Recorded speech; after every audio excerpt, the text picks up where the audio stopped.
Metal Gear Solid is another one of those game titles that needs no real introduction. Metal Gear Solid 4 hits stores today, and here to give us the scoop is Andrew Pfister. He's the podcast producer and writer for the 1UP Network. How you doing, man? I'm doing well. So, let's start off with a quick overview of the game and the main character, Snake. Right, well, you said that Metal Gear needs no introduction, but it certainly needs an explanation, because yeah, I would think so. Metal Gear Solid 4 covers basically the entire Metal Gear saga, not just the Metal Gear Solid games, but everything dating back to, I think it was 1987, with the MSX and the NES original Metal Gear, like the whole I Feel Asleep and Big Boss and all that. So Metal Gear Solid 4 is the conclusion to all of that.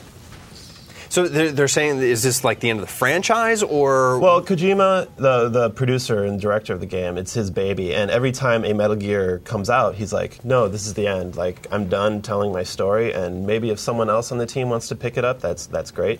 But eventually he keeps coming back. And even though Metal Gear 4 essentially finishes it, puts a cap on it, he's once again said that Metal Gear Solid 5 is a possibility. So you never know. Where does Metal Gear Solid 4 pick up from in the storyline? So 4 picks up at the end of Metal Gear Solid 2.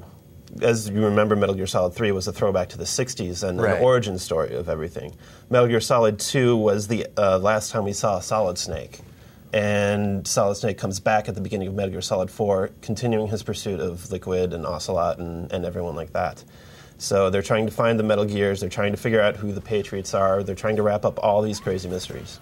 Now, what are the Metal Gears? Metal Gears are the walking battle tanks that can launch nuclear weapons in the namesake of the series, and they're always like the threat in Metal Gear.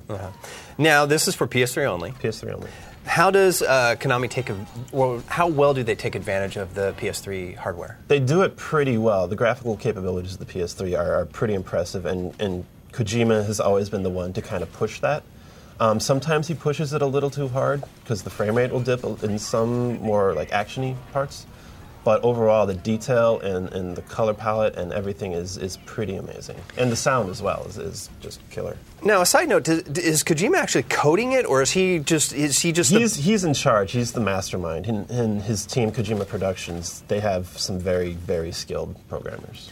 Is there a big difference in the gameplay from previous versions to the PS3? It's kind of a natural evolution. It takes a lot of the improvements that have been kind of accumulating throughout the entire series.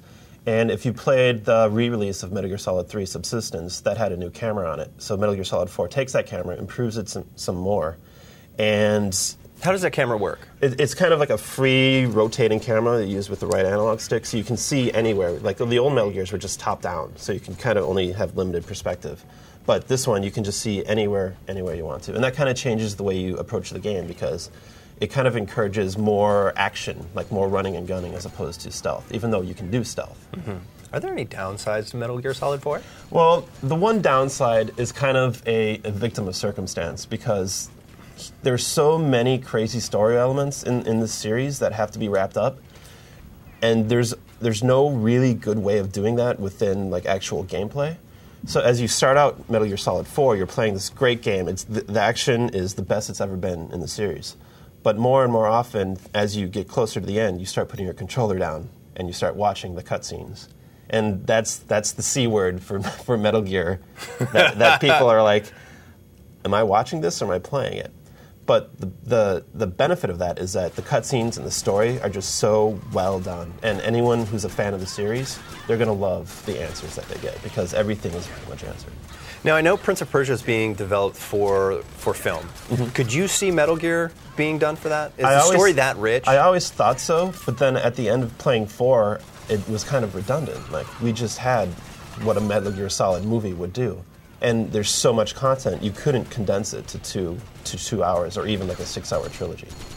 You really need everything in there. Now, if somebody owns a PS3, would you suggest buying it? If you're a fan of the series and you want to know how it ends, absolutely, like without a doubt. If you're new to it, you'll get lost a little bit. It does a pretty good job of explaining some things, and there's lots of resources on the internet to kind of catch you up on the story.